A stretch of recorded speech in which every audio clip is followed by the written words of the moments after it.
In the summer of 2011, the Bitterroot Mountains were packed with hikers, escaping the July heat, and 17-year-old Evan Miller was one of them. He wasn't the athletic type, but he loved the forest. The quiet, the smell of pine sap, the feeling of freedom you can't get anywhere else. He and his two best friends, Tyler and Mason, planned a simple day hike on a trail they'd walked dozens of times.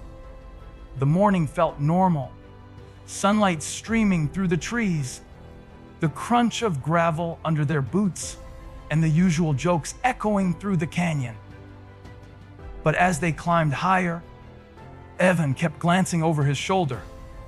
Something about the woods felt off. Too still. Even the birds seemed to be avoiding this part of the trail. About 4 miles in, the boys reached a stretch of the ridge known for its steep drop and narrow path. Tyler walked ahead, while Mason lagged behind checking his phone, leaving Evan in the middle. That's when he heard it. A sharp, piercing whistle that cut through the silence like glass breaking underwater. It didn't sound like anything human. It was too clean, too high, too perfect. Evan froze and glanced back, expecting to see a hiker or maybe a hunter, but the trail behind him was empty. Not even a branch moved. He called out to his friends, but they didn't respond. The whistle came again, closer this time, almost brushing against his ear, and the air suddenly felt colder, heavier, as if the forest had taken a deep breath. Then it hit him, an instant brutal tightening inside his throat. Evan dropped to his knees, clawing at his neck as the whistle echoed a third time, this one so loud it vibrated through his skull. His vision blurred, his lungs refusing to expand, as if someone's invisible hands were squeezing them shut. Tyler rushed back, shouting his name, while Mason panicked, shaking him and begging him to breathe. Evan's lips turned blue, his eyes rolled back, and for a moment the world around him vanished into a hollow ringing. And just before he blacked out, he swore he saw someone or something standing between the trees, motionless, watching him collapse as the forest sank into a suffocating silence. In the months after the 2011 incident, Evan tried to convince himself the collapse was just some freak medical episode. The doctors called it temporary airway obstruction, which sounded official enough to ignore. But the symptoms didn't go away. At first, it was small things, tightness in his throat when he laughed too hard, short bursts of coughing that came out of nowhere, a strange metallic taste that lingered at the back of his tongue. He thought it was stress or maybe allergies until the episodes started happening, even when he was completely relaxed, sitting at home or trying to sleep. His friends moved on, life went back to normal, but Evan never felt normal again. It was like something inside him was waiting, tightening, waking. By the time he turned 20, the symptoms had grown darker.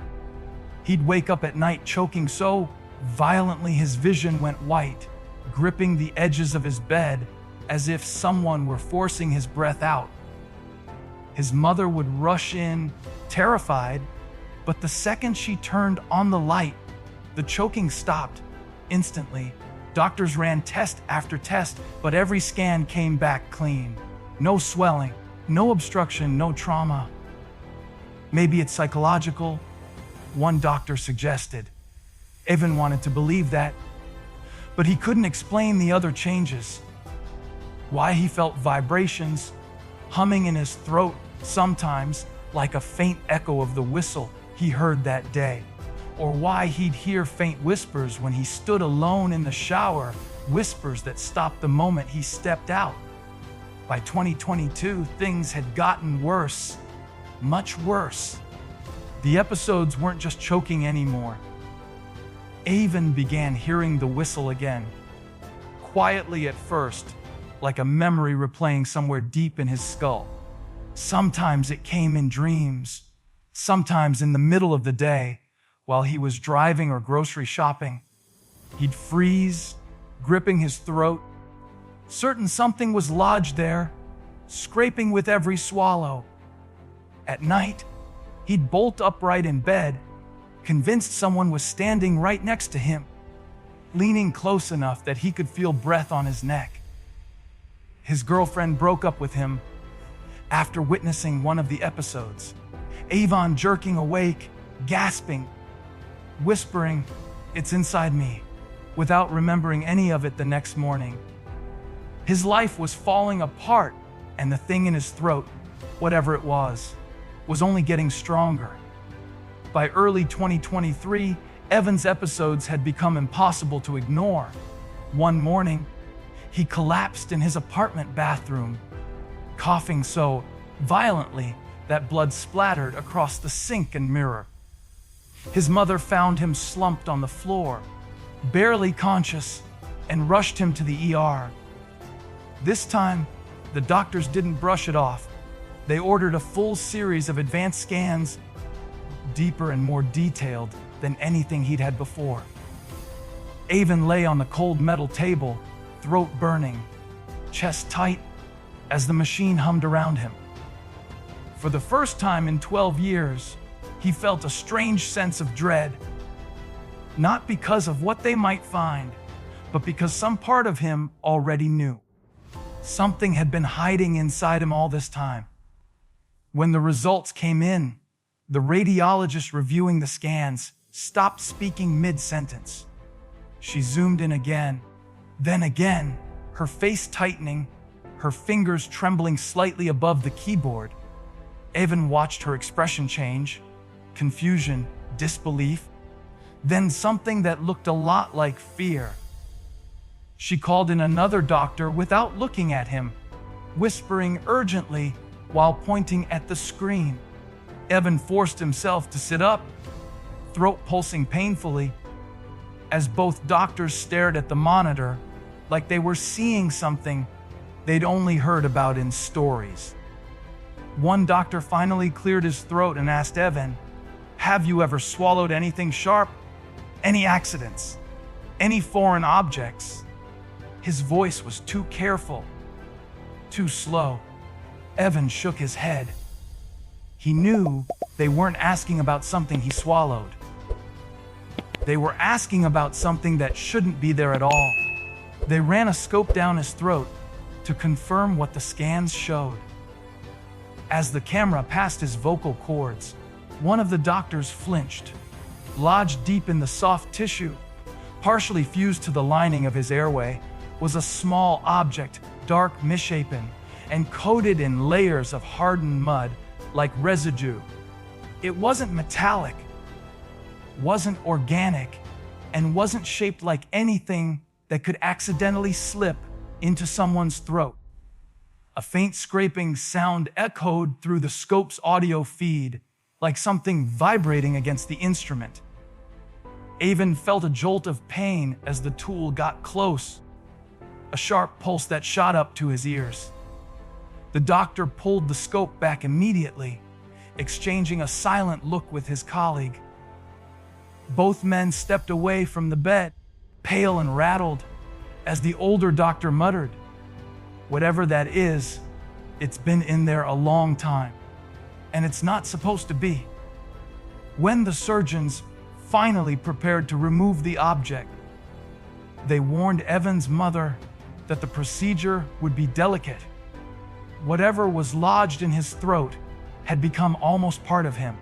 The operating room was silent, except for the rhythmic beeping of the monitors. As the first incision was made, something unexpected happened. The oxygen monitor spiked, then dropped, then spiked again, as if Evan's body were reacting to the object being disturbed. The surgeon paused, confused, then continued carefully. The deeper they went, the more resistance they felt. Not physical resistance, but something stranger, like the tissue around the object was pulsing or tightening on its own. At one point, the lights above the table flickered, causing a ripple of nervous glances among the staff. Nobody said it aloud, but everyone in the room felt it. Something about this object did not want to be removed. After nearly 40 minutes of meticulous work, the surgeon finally lifted it out. A small, mud-caked object no bigger than a thumb, rigid and oddly warm for something that had just been exposed to cold surgical air. A nurse gasped when she wiped the surface clean. It wasn't stone or metal or anything modern. It was carved wood, darkened with age, its edges smoothed like it had been handled countless times. Down its center was a hollow slit, just enough for air to pass through. It wasn't just an object. It was a whistle, a handmade one. The moment the slit was exposed, a faint high-pitched hum vibrated through the table, causing the metal surgical trays to tremble. None of the instruments were touched. None of the staff moved. The sound came from the whistle itself, like residual breath trapped inside for 12 long years.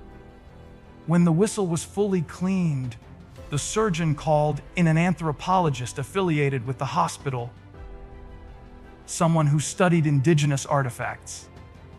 The man walked in casually, but the second he saw the whistle, his expression hardened. Burned into the wood were ancient boundary symbols, markings traditionally used by certain tribes to warn travelers not to cross into cursed or forbidden parts of the forest. "This is not a toy," he said quietly, tracing the symbols with a gloved finger. These were carved to keep something out or keep something in. Evan's mother stared at him, horrified, while the surgeon asked how such an object could end up inside a living person without killing them instantly. The anthropologist didn't answer. His eyes remained locked on the whistle, and all he said, barely above a whisper, was, "Whatever this belonged to, it doesn't lose things by accident." In the days after the whistle was removed, Evan expected to feel relief, like a weight had finally been lifted from his throat. But instead, everything felt wrong. His apartment, once quiet, now seemed to breathe around him. Shadows stretched farther than they should. At night, he'd wake up drenched in sweat, gasping not because he couldn't breathe, but because he felt breath on his neck. Slow, steady, deliberate. The doctors insisted his recovery was normal, but his body said otherwise. His chest trembled. His throat vibrated. And every time he blinked into the dark, he felt like someone else was blinking back. Then the whistle started making noise again, despite being locked away in a hospital evidence room. Nurses reported hearing faint high-pitched tones in the hallways, like someone softly blowing across glass.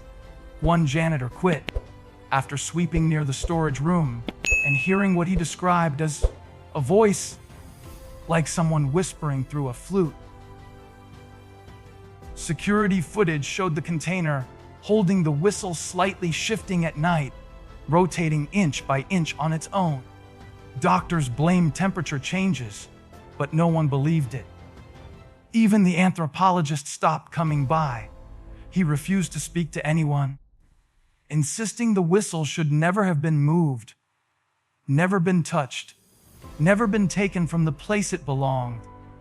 But the worst signs followed Evan. Birds died near his apartment window. Neighbors complained of strange, whistling sounds in the stairwell at 3 a.m. His phone recorded audio on its own, long clips of breathy tones, layered voices, and something that sounded disturbingly like footsteps circling his bed. And Evan, who once thought the object was the source of his torment, realized something far more terrifying. Removing the whistle didn't free him. It awakened whatever had been searching for it, and each night, the sound grew closer. like something was tracing the path back to him, step by step, breath by breath, whistle by whistle. 3 nights after the hospital released him, Evan woke to the sound again. The same perfect, unbroken whistle that had followed him since he was 17. Only this time it wasn't faint or distant. It was inside his apartment. He sat up slowly, his breath shaking. The room was ice cold, the kind of cold that feels intentional, like someone brought it with them.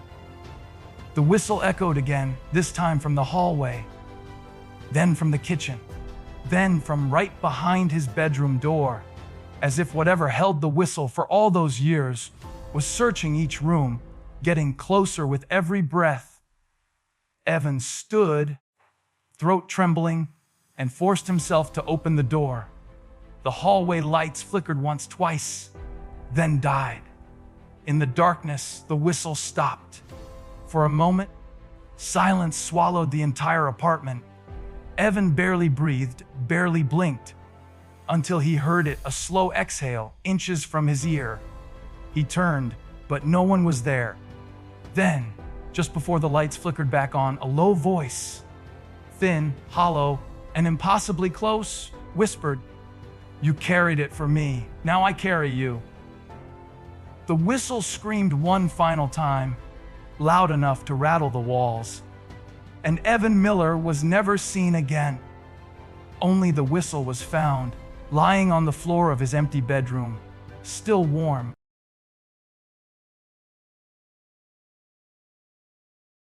If you liked this video, don't forget to hit that like button, share it with your friends, and drop your thoughts in the comments below. Most importantly, subscribe and hit the bell icon so the next secret finds you first.